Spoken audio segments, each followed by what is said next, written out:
আমার এই ক্ষুদ্র চ্যানেলে সবাইকে স্বাগত। আশা করি সবাই সুস্থ আছেন। আজকে একটা নতুন ধরনের ভিডিও নিয়ে আপনাদের কাছে হাজির হয়েছি।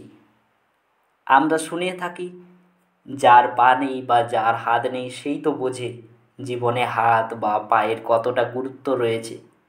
ঠিক একই রকম একটা ভিডিও নিয়ে আজকে হাজির হয়েছি আপনাদের সাথে। কি কারণে বই পড়া উচিত, অর্থাৎ পড়াশোনা করলে কি হয় এবং কোন বই পড়লে আমাদের শরীরের বিভিন্ন ধরনের উন্নতি ঘটে, চলুন দেখে নেওয়া যাক। আচ্ছা, প্রথমত বলা উচিত পড়াশোনা হলো এমন একটা দিক যা আমাদের জীবনের অনেক রকম উন্নতি ঘটায়।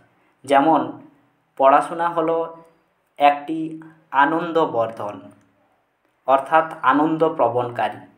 এছাড়াও অলঙ্করণ ও সামর্থ্যবর্ধন, অর্থাৎ আমাদের ভাষাকে অলঙ্কৃত করে তোলে এবং আমাদের সামর্থ্যকে বর্ধন করে এই শিক্ষা।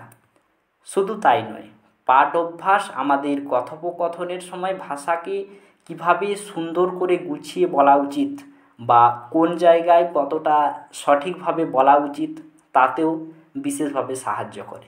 দক্ষ ব্যক্তি যেমন তার কাজকে দক্ষভাবে করতে সক্ষম হন, অর্থাৎ তার কাজের প্রতি নিপুণতা, তেমন শিক্ষিত ব্যক্তিরা সঠিক উপদেশ ও সিদ্ধান্ত দিতে পারে, অর্থাৎ কোথায় কোনটা ঠিক বেঠিক, অর্থাৎ সঠিক সিদ্ধান্তটা দিতে পারে।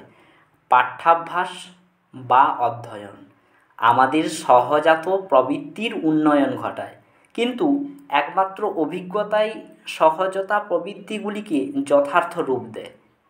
বস্তুত মানুষের প্রবৃত্তিগুলি হলো বন্য গাছগাছালির মতো, যেগুলোকে কেটে পরিষ্কার করে তার যথার্থ রূপ দিতে হয়।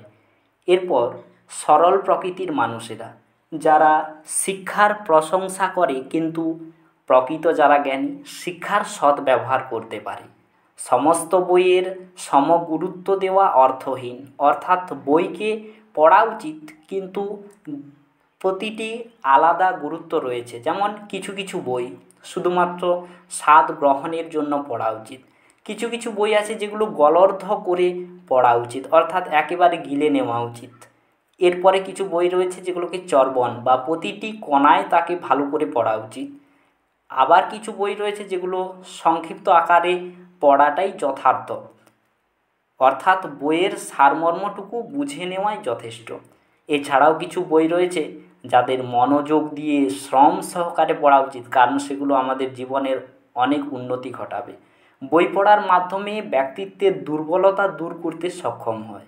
কারো যদি স্মৃতিশক্তি দুর্বল হয়, তার প্রচুর লেখা উচিত।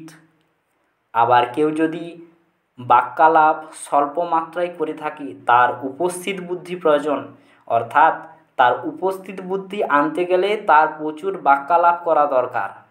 কোনো ব্যক্তি যদি কম পড়াশোনা করে থাকে, অর্থাৎ কোনো কারণে যদি তার শিক্ষায় কম হয়ে থাকে, তাহলে অবশ্যই তার ধূর্ত হওয়া উচিত।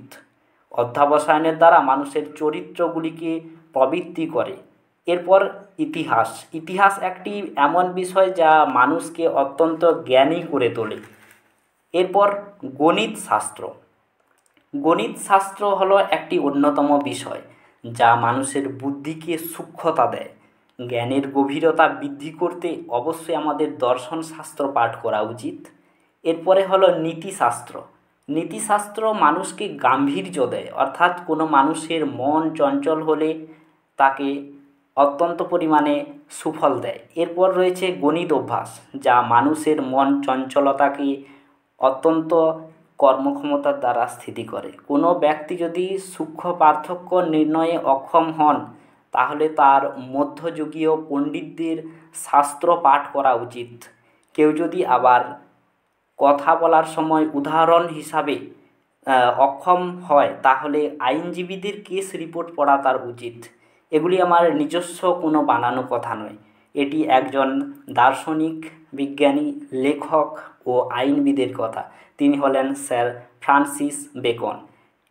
কথাগুলো সম্পূর্ণ মিথ্যে নয়, কথাগুলো অত্যন্ত গুরুত্ব রয়েছে এবং আপনার জীবনের সঙ্গে অঙ্গাঅঙ্গিভাবে জড়িত। যদি ভিডিওটি ভালো লেগে থাকে অবশ্যই লাইক করবেন, কমেন্ট করবেন এবং এই ধরনের ভিডিও পেতে এবং আপনার জীবনের গুরুত্ব করতে অবশ্যই চ্যানেলটি সাবস্ক্রাইব করে রাখবেন। Thanks for watching.